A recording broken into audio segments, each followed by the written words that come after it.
month we have been talking about peace, kind of diving into this topic. And perhaps you're wondering, why would we devote an entire month to this one word, to this one concept, peace? And I think it is because this quality that we desire it on every level of our life. We want peace of mind. We want the absence of conflict and tension and chaos and drama, as she pointed out.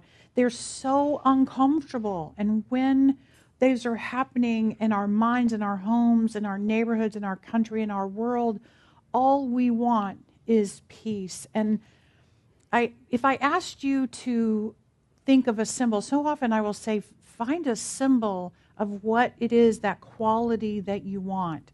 So if you had to find a symbol for peace, what would that be? Can you call out, what would a symbol, that, right, the whole Richard Nixon kind of, that's peace. What else is a symbol of peace for you? Anybody have one?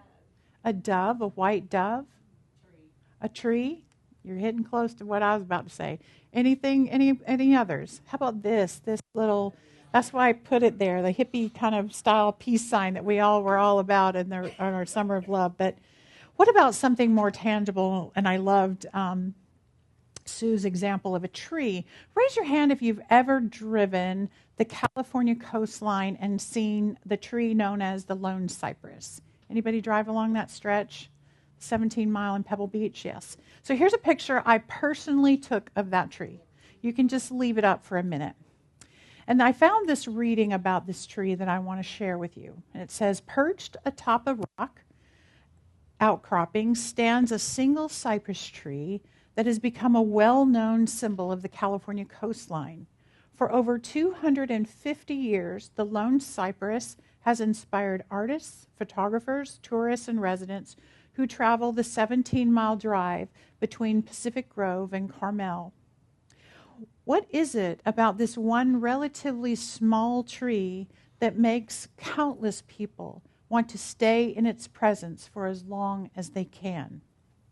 The cypress stands alone, unvanquished by either the frantic wind or turbulent sea, a singular object of beauty silhouetted against the ever-changing backdrop of the vast, mysterious ocean, a symbol of survival, inspiration, and peace.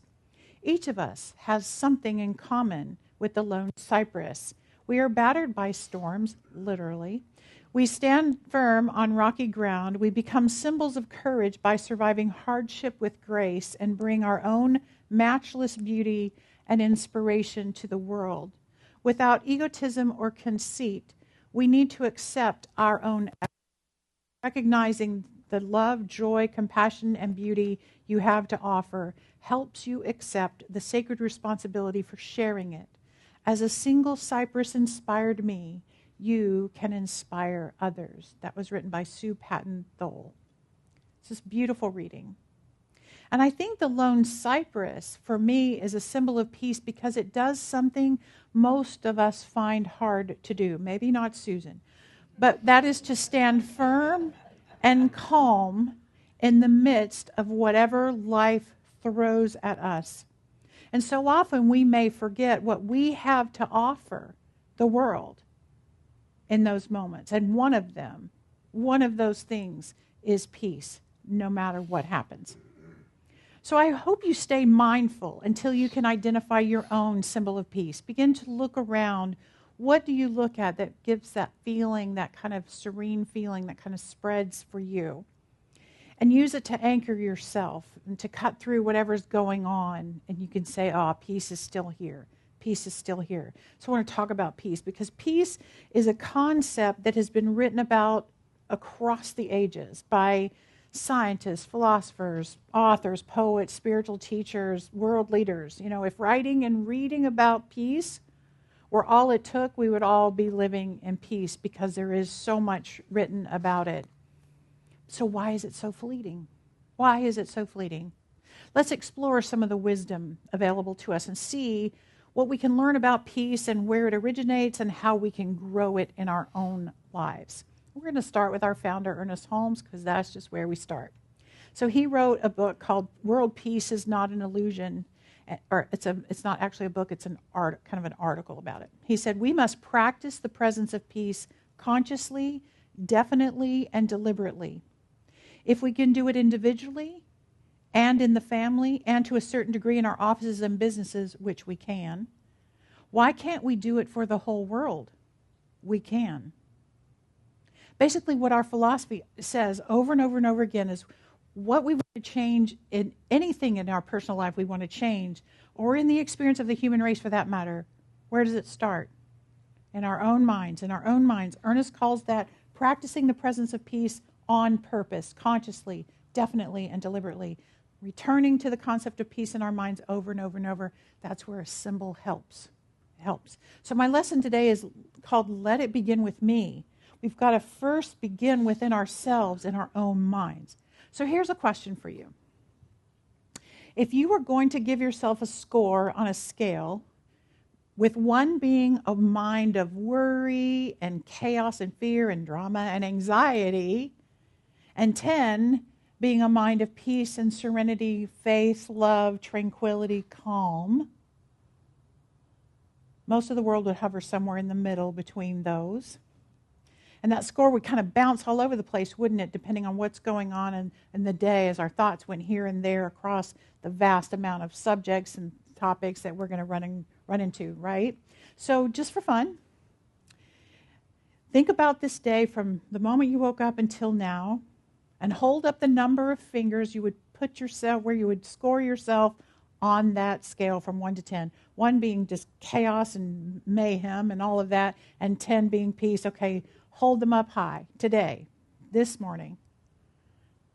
Hold them up high, because there's no shame. Tony, what's your number?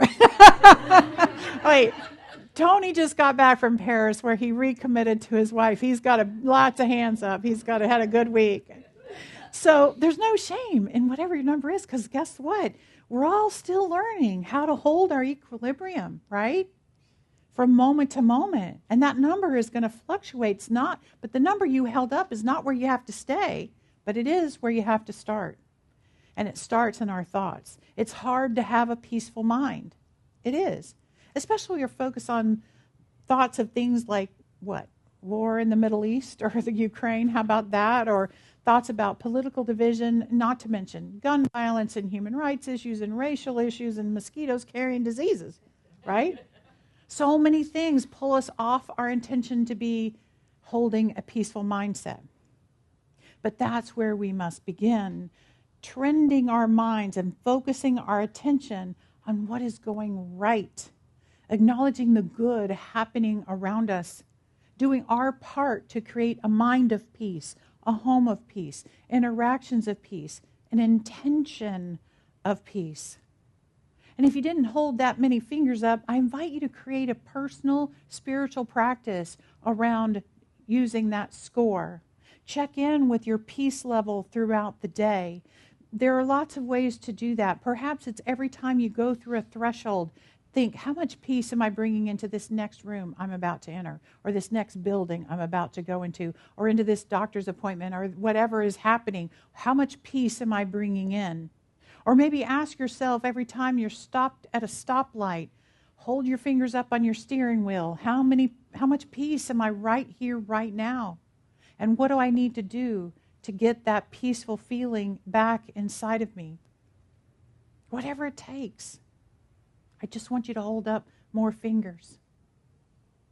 It's important to interrupt any chaotic or fearful thought patterns we have running, and it truly does start with each one of us, moment by moment by moment. But let's see if there are some more teachers, besides Holmes, that can add to our strategies of peace. Let's start with Mahatma Gandhi while we're going big. Let's go big. He agrees with me and Holmes, and he said, be the change you wish to see in the world.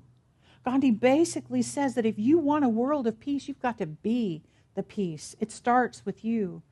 Conflict in your own life comes from the desire to have other people live the way you live, go at the pace that you go at. Peaceful being is about allowing yourself to focus on compassion and acceptance of other people. Let's go to Eckhart Tolle, like she quoted. He says, you find peace not by rearranging the circumstances of your life, but by realizing who you are at the deepest level. I talk about that a lot. Who are you? Who are you identifying yourself to be? Tolle's emphasizing the truth that we don't find peace by changing things outside our hula hoop or even wanting things outside our hula hoop to change, but by turning within and remembering our spiritual identity. You know, the first Sunday we're in September. In September, I taught it as stop, drop, and remember. Stop. Drop into your heart. Remember that you are spirit in form. And as this message of focusing on our own minds and not wishing everything would stop bothering us, it comes from other teachers too. Let's look at some more. Ralph Waldo Emerson, who was a huge influence on Ernest Holmes, said, nothing can bring you peace but yourself. Then we'll go to Buddha really quick. Peace comes from within. Do not seek it without. And then we'll go to a monk, Thich Nhat Hanh. He said, every breath we take, every step we make, there's a song about that, right? Can be filled with peace, joy, and serenity. I think they all agree. If you're waiting for peace to come to you, you might be waiting an awful long time because it's your decision to make. And wisdom teachers say a lot about dealing with the things and people in the world around us that seem to be causing the problems. Here's the deal. The things that we see as problems on a bigger scale are actually issues that are also internal. There's a Christian author and teacher, Thomas Merton, who's one of my favorites. He wrote this: instead of hating the people you think are war makers, hate the appetites and disorder in your own soul, which are the causes of war. If you love peace, then hate injustice, hate tyranny, hate greed, but hate those things in yourself, not in another. And I would substitute the word hate with challenge. If your peace is being disrupted by injustice, tyranny, and greed, illustrated by actions taken on a larger scale by others, challenge those very, very human qualities within yourself. All of us have, at times, been all of those things. We may not act or have the power to inflict those qualities on others on a large scale, but we got to challenge them within ourselves to reach a state of inner peace. And then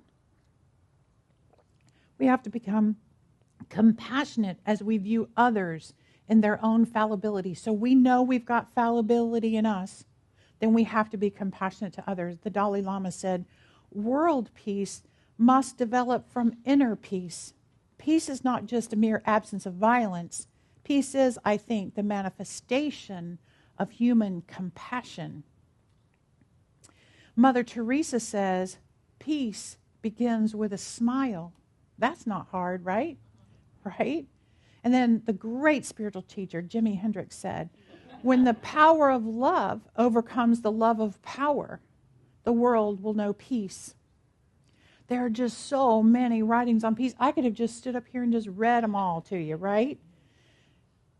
Because there's so much, because people are trying to figure out, how do I influence other people to be at peace? And here's a big one. I want to focus a little bit of time on a very old text. It's often attributed to St. Francis Assisi, but actually this peace prayer wasn't written by the saint, but it remains a popular traditional prayer, and it's probably going to sound familiar to you. If you were listening closely, you might have heard some aspects of this prayer in the opening song by Gary Lynn Floyd, An Instrument of Peace. So I've asked Rebecca to put it on the screen because I would like for us to kind of look at it together this morning.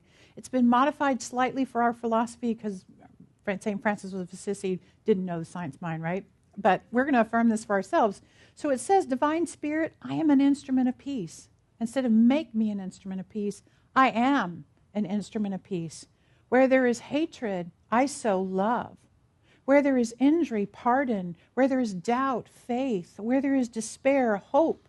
Where there is darkness, light. Where there is sadness, joy. O Divine One, know that I am here on the planet not to be consoled as to console, to be understood as to understand, to be loved as to love. For it is in giving that we receive. It is in pardoning that we are pardoned. And it is in living a life of peace and love now that we experience eternal life now and forevermore. Amen. Familiar? You know, there are many musicians that have set these words to music. So if you haven't heard them, look them up. Some of them are just beautiful. But this prayer actually is kind of the underfooting of my lesson. Let it begin with me. Let me break it down. Where there is hatred, I sow love. Woo! That's a big ask, isn't it? You know, very few of us have the composure, the poise to sow love in the face of hatred. But that's what peace calls for, standing for love no matter what. Love shows up as compassion. Where there is injury, pardon. I thought we were supposed to call Morgan and Morgan when we've been injured. Pardon. But that's what peace calls for, pardoning those who trespass against us. It's so easy to fall into the trap of needing to fight back or have the last word. Drama, right? And I often tell the story about when my daughter was born with all of her medical stuff. I had a friend who also had a special needs child, and she was encouraging me to fight for a settlement because she got a settlement for her daughter. But something deep in my soul told me I didn't want to go down that angry, bitter, fighting path.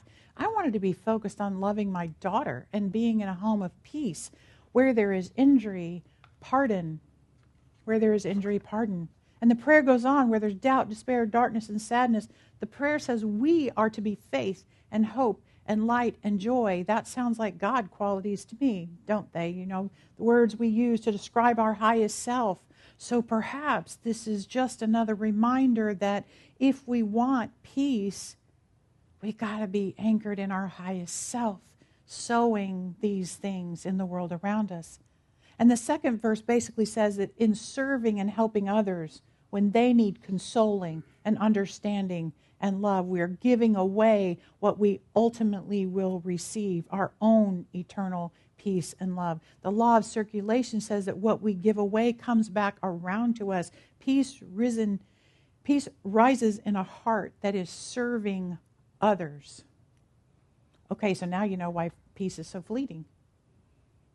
Here's the deal. Until we come to an understanding that we are actually spiritual beings on this human plane, we live from the mindset of ego. And what does ego do? Ego doesn't know that it's part of something bigger, part of everyone else. The ego wants to survive and get everything it has coming to it, right?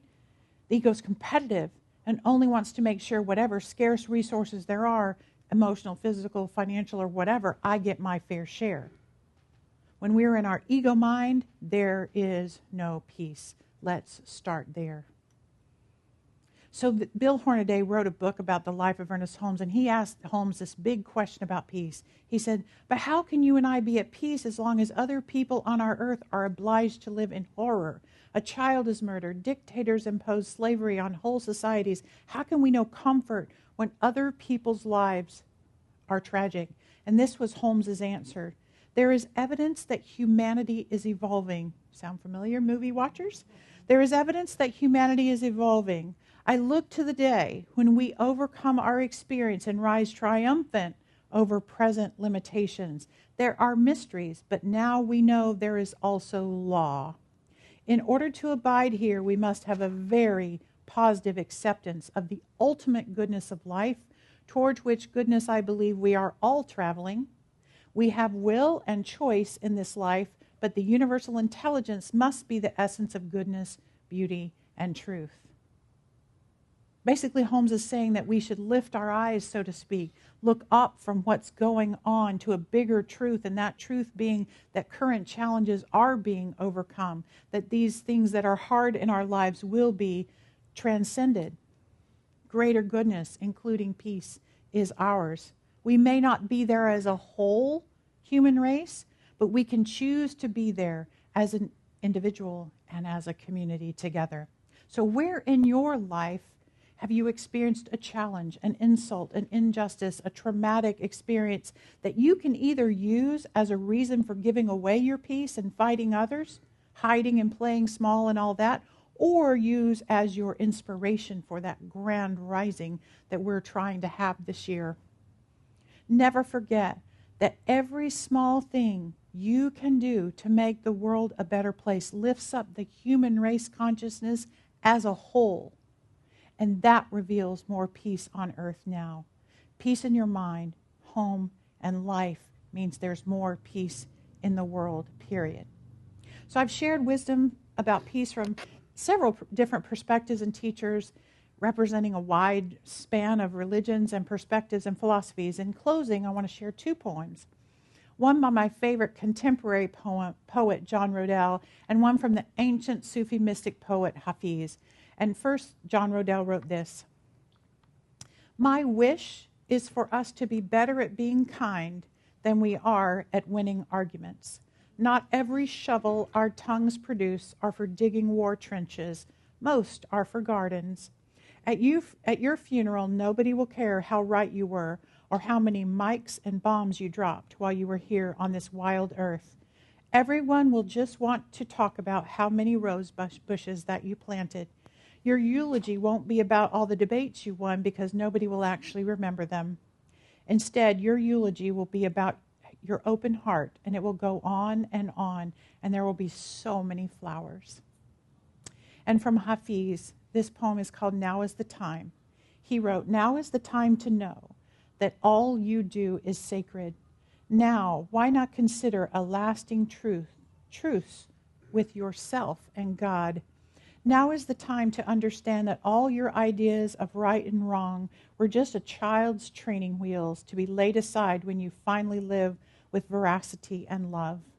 Hafiz is a divine envoy whom the beloved has written a holy message upon. My dear, please tell me, why do you still throw sticks at your heart and God?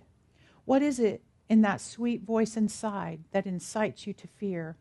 Now is the time for the world to know that every thought and action is sacred. Now, this is the time for you to compute the impossibility that there is anything but grace. Now is the season to know that everything you do is sacred." So my personal prayer is that each of us have the courage and take the time to ask that God within, our inner wisdom, what is mine to do to reveal peace in my own life and in the earth, and then listen, and then set an intention and take every action we can to reveal more peace and more peace, because that truly does make a positive difference. So I'm so glad we've set an intention for a grand rising together and adding our peace to the world, because when we do that together, we do create a world that works for everyone. Let us walk with each other in perfect